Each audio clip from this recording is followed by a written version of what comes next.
question everything. Question the giant deadly laser in the sky.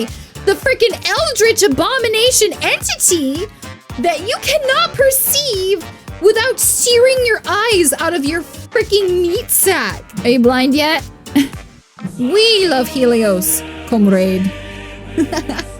Welcome to suffering. Hoshi, Hoshi, Hoshi, Hoshi, Hoshi, Hoshi, Hoshi, Hoshi, Hoshi, Hoshi, Hoshi, Hoshi, Hoshi, Hoshi, Hoshi, Hoshi, Hoshi, Hoshi, Hoshi.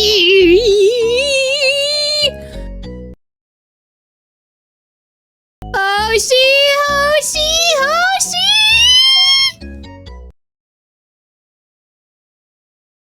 Hoshi, Hoshi, Hoshi, Hoshi. Boo! I bet you didn't expect that, did you? I am Stellatrix, coming at you live from a starship near you, and today we will be perceiving the most dangerous pieces of information. Cognitohazards. I don't know what a cognitohazard is. I assume it is a hazard, something that's hazardous to know. The thumbnail of this video says you should not watch this video, so naturally myself and 5 million other people have watched this video. I'm actually kind of anxious about it, so hopefully, I don't know, like, the feds don't break down my door or something. If you don't hear from me in a week or longer, remember, chat, I was not on the off chance that I do get murked.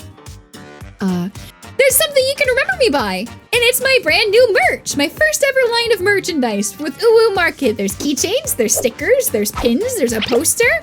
I'm not good at shilling my merch because I feel really self-conscious and guilty about it. So like, buy it, you have to buy it, but if you're interested in the keepsake for the inevitable heat death of the universe, we got rainbows and stuff. What more could you need? Strap in, strap on, and let's go perceive. Don't forget to go to uwumarket.us/collections/Stellatrix and order your Stella merch today.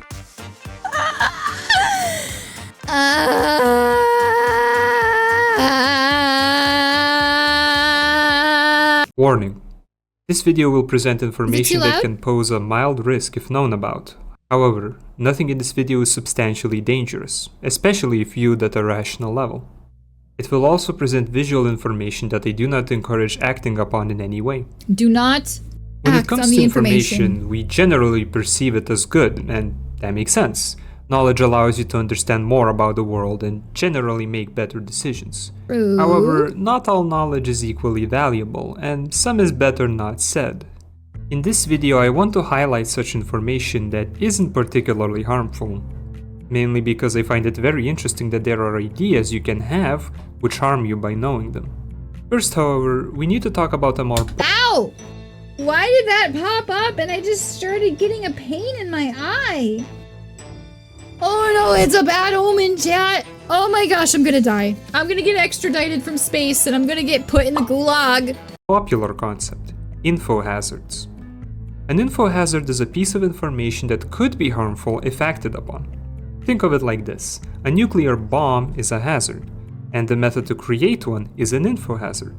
Infohazards themselves will rarely be harmful, but they allow bad actors to become a hazard. Now, there are a lot of infohazards in the world, a recipe for a dangerous drug, nuclear launch codes, and so on.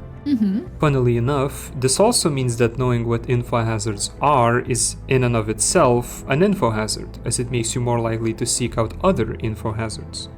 However, as this is not the main topic of today's video, I don't want to spend too much time here. Okay. But I do want to show you an infohazard that— Wait a minute. The exclamation points floating in the background. However, as this is not the main topic of today's video, I don't want to spend too much time here. Why are they so subtle? Why are they stressing me out so much? Look at the do you see the exclamation points? There's one here, and there's one here, here. Why are there 3 exclamation points just floating across the screen? Is this an infohazard? When I was in elementary school, I got reprimanded for ending all of my sentences in writing with exclamation points. Are there any more? There's a top of one down here. But they do want to show you an infohazard that could have a serious risk if you take it lightly. Okay. Because of that, I want you to be careful with the next image I present. Okay. If you're scared, you may close your eyes. I'm not scared. I'm not a baby. Alright, here it is. This image shows a method in which you can move your hand this is the thing. right now. You can like dislocate. Don't do this. Please don't do this. You can like dislocate your own thumb and it's like really easy. In order to break your thumb ligament. The reason I gave this as an example is because of just how easy it is to do. Don't stop trying it. Stop doing it. Harmful. From what I was able to find, unless you put in a lot of force, this will not cause a major injury, similarly to how banging your head against a wall will hurt, but will only be really harmful if done with a lot of force. Still, I haven't tried it seriously, and neither should you. So, now that we are familiar with infohazards, we can move on to cognitohazards, but there is one thing you should probably know beforehand. The term cognitohazard was popularized by the SCP Wiki, a website that describes a fictional universe, and it usually refers to things that are dangerous when perceived. I find this to be a somewhat dumb definition because that would mean that the sun is a cognitohazard if you look at it, which isn't that interesting. I mean, just because it's not interesting doesn't mean it's not true. The sun is hazardous. No. You know what? I want to talk about that. The fact that it's just because it's there all the time, 100% of the time, you think that makes it any less of a weird situation? No, that's the sort of thing that like creates complacent societies like the people that live in the capital in the Hunger Games see the games as like fun entertainment because like they're conditioned to do that and they never question it. Freaking no, question everything. Question the giant deadly laser in the sky, the freaking eldritch abomination entity that you cannot perceive without searing your eyes out of your freaking meat sack. That's weird. That's weird, chat. The sun is freaking weird. You should be questioning that. That is really interesting. Just because it happens all the time, it's not interesting? I talk all the time. Do you think I'm not interesting? And you can't freaking say no because you're here. You clicked on this video, you clicked on this stream, you're here on purpose, and a lot of you have even given me money. Your point is moot. Anyway, I love my husband, Helios the Sun. He's fantastic. Interesting. Instead, for this video, I will use a different definition. Cognitohazards are ideas that are harmful just to know.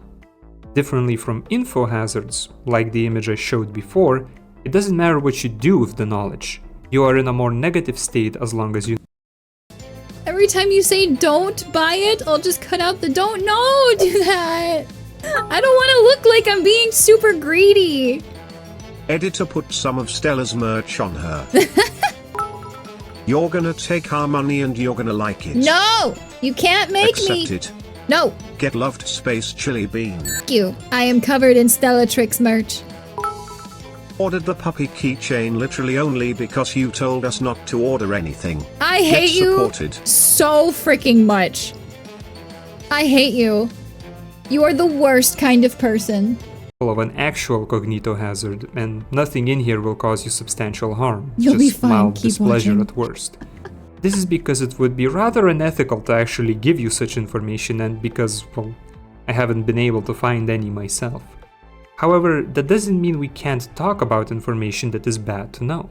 So let's start with something that won't cause you any trouble. Why Spoilers. does this man sound familiar? If I were to say that X dies in Y film, this would likely cause you some displeasure, as now that piece of entertainment may be ruined for you. Similarly to this, explaining how a magic trick is done is also a potential cognitohazard, as that knowledge will ruin that aspect of a trick. Just knowing the information, regardless of what is done with it. Yes, I know how there is research that implies that spoilers can make that piece of entertainment more enjoyable, but for this example, let's just go with the idea that spoilers ruin at least some part of a new thing. You can rewatch the movie later with spoilers, but you can't rewatch it without them. Very true. Leads to a more negative outcome. While these are fine, they are also context specific. If you have watched the film, or if you don't care to watch the film, a spoiler won't have any effect on you. Same with the magic trick. So let's move up a little. Imagine a dystopia where the government is able to Imagine a dystopia? I don't need to. monitor the thoughts of everyone. Let's also presume that the government cares to stop any form of rebellion, and so, if someone thinks about the idea of rebellion, they are killed. In such a reality, the idea of rebellion is an actual cognitohazard. However, in our reality, such an idea doesn't exist, at least as long as the government can't monitor our thoughts. Some ideas do come worryingly close though. I won't mention what exactly, but there is something that the Chinese government really hates to see. However, this type of cognitohazard doesn't yet exist, so let's move on to my most potent, yet still mostly harmless, examples in this video, ones that will affect We are 5 minutes in, and we have only one infohazard. you, the viewer, What? right now. Me? The most benign example is one that is somewhat popular, and I think it would be funny if you thought of it yourself. After all, I'll say it anyway, and once that happens, you'll be guaranteed to lose. There's a floating eye! There's 2 floating eyes! There's one right here, and there's one down here. They're not even next to each other. I'm of course talking about the game. A mind game where dang you it! We all just lost the game. lose if you think about it, and you try to play as long as possible. Even if it is harmless, I like this example quite a lot because of how powerful it is. By its rules, you can never win the game, and so you will always be in a more negative state if you know about it. Not that it matters much, of course. Now let's do a more effective eyes! version. Oh, they're moving! I'm telling you, there's eyes, chat. There are eyeballs here. There are eyeballs eyeballing! And there's only 2 at a time! It's not like a repeating background. It's like he's purposely sticking in random little eyeballs. I'm not crazy! Let's let people debate this amongst themselves for a while before taking an official stance on it. Turn your brightness up! They're there, I promise! Hey. How's it going? Are you blind yet? As you may have noticed, you are now doing the things I mentioned consciously. While Consciously? your body normally You think I have does a such consciousness? functions automatically to let your mind rest a bit, it's not optimal to take away conscious control, so you are able to swap if you think about it. A funny side effect Imagine if you could just like think about your heart beating and take control of your heartbeat. I had that happen to me once. Not like with my brain. I didn't think my heartbeat, but like I once had a doctor stick a needle inside of me with like a weird little microwave machine, and like he took control. He like was manually beating my heart from inside of my body. It was really weird and painful. It was a really weird thought. Suddenly realizing that this very young doctor is literally just controlling my pulse right now. He could just turn it off if he wanted to. He could just turn my heart off. Would literally just press a single button and my heart would just turn off. And then he made my heart go really, really, really, really, really fast. Like on purpose. Not in like the kokoro go ducky ducky way, but like he pressed a button and then my heart beat up to like 300 beats per minute. It was really uncomfortable. to that is that in order to go back to being automatic, you need to forget about the task, yet the more you want to stop it manually, the more you'll keep thinking about it. These two are decent examples, but that last sentence shows a clear flaw. They can be ignored. I'll bet 300 beats per minute was uncomfortable. Well, the whole reason I was on the operating table in the first place was because my heart kept going up to beating 250 beats per minute kind of randomly. But apparently most people aren't conscious when their heart beats that fast. Meanwhile, I was still doing cheer routines and dances and stunts, so I don't know. I'm built different, chat! Or the forgotten, meaning you can simply continue living as usual. However, this is not the case for my final example, Roko's basilisk. No! Suppose that No! Roko's basilisk gives me such existential dread! I hate it! I hate it! Well, you're about to suffer with me if you don't know what Roko's basilisk is. Welcome to suffering. in the future, a super intelligent AI will eventually get built in order to maximize human happiness. Naturally, the earlier it gets built, the more humans it can help, and so, in order to incentivize people alive right now to help build it, It says that if you don't start working towards building it, it will torture you when it gets built. Therefore, if you know about it, you will either have to spend your life helping to build it, or you will get tortured. However, if you don't know about it, then the AI will have no reason to torture you. Just by knowing about its potential existence, you are now doomed.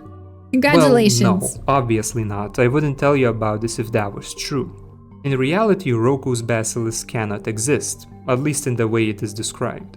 There are arguments against it, such as information cannot travel backwards in time, so the idea has no weight. But what if the AI developed this type of thinking on its own? It is much smarter than us, after all. The AI wouldn't want to waste resources and would just do what is most efficient. The AI can guarantee the torture, as it will probably have more than enough resources already. We can't predict its behavior. True.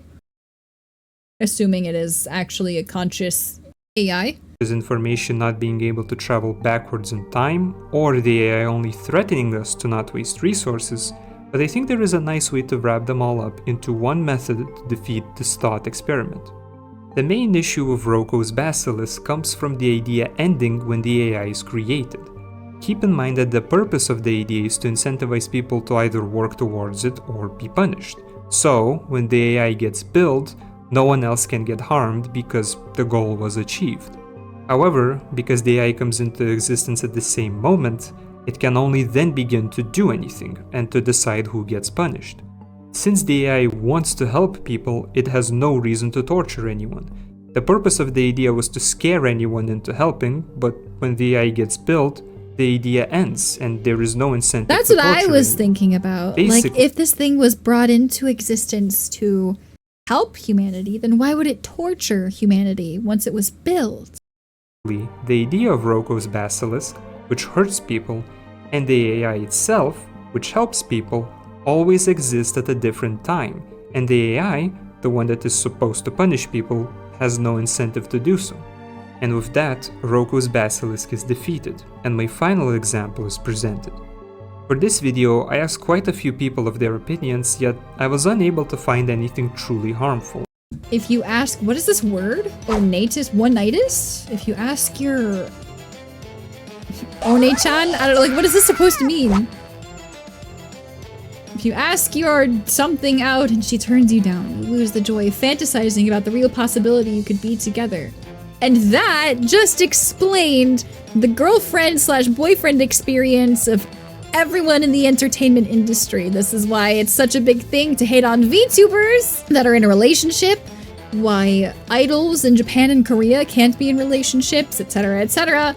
Right there, because if you're in a relationship, they can't still fantasize about potentially maybe one day getting to be together with you. Friendly reminder, for no reason whatsoever, I am happily married to my husband. His name is Helios. Editor Kuhn, insert a picture of Helios right here. I love Helios. And sure, you lose the joy of fantasizing about them, but in the reality, you are one step closer to someone else. That's a really cute way of looking at that. Thank you for that, Volrag. We love Helios, comrade. Truly harmful, for better or for worse. If you have such an idea, however, you can describe it in the poll you can find in the comments. I did read about this one example. Do not help this man harm himself. Read about this one example where by modifying Roko's I'm actually really curious what the comments. Ha! Oh my god. Ha! Nerd alert! I mean, if you want to read it, here's a nice big shot of it right there. I don't normally shy away from long comments, but not right now. By the way you described the last example, you could say all religion is a cognitohazard. Those that know about it but choose not to follow it are supposed to receive some kind of consequence. Although it sometimes isn't directly mentioned, those that don't know about it can't possibly be at fault, and rather it is the fault of the people who follow the religion or the supreme deity of the religion that failed to spread it. This is interesting because, as far as I'm aware, this is a uniquely Christian concept. Or maybe uniquely Abrahamic concept. Like, the definition of religion as we know it, I'm pretty sure came about specifically to describe the Abrahamic belief systems. And most other religions don't do this. And you can argue that Christianity actually doesn't do this either. I'm not familiar with Judaism or Islam, but you can argue Christianity doesn't do this either. It's just a very big belief that it does. You are now thinking manually. Hey! Hey! He said the thing that I said! I think the best example of cognitohazards involve children. Telling a child, no matter what you do, you will die when you get too old, will put the child in immediate distress if they are old enough to understand it, but young enough to be unaware of death already. That's so mean. Ooh, trauma. Trauma itself is a cognitohazard. If you've been traumatized, you now have information in which, if triggered, will bring you into a state of severe anxiety and panic, in some cases leading to death by suicide or something like a heart attack. Well, isn't that a wonderful thought? That was the most dangerous pieces of information. If you've got something you'd like to see me react to, leave a comment about it, tell me on Twitch, or come tell me on Discord. Otherwise, I will see you in the next video. Remember, Space Cowboys, it is never, ever, ever goodbye. It is only ever... What is it? What is it? Good later!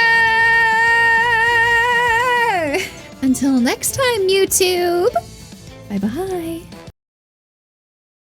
I hope the next time you leave your house or the next time you go on a date, you find a really cute girl who takes an interest in you and is really pretty and she's really sweet and she's really funny and she laughs at all of your jokes and like she likes all the things that you like. I hope she asks you what your star sign is. I hope you step on 2 Legos.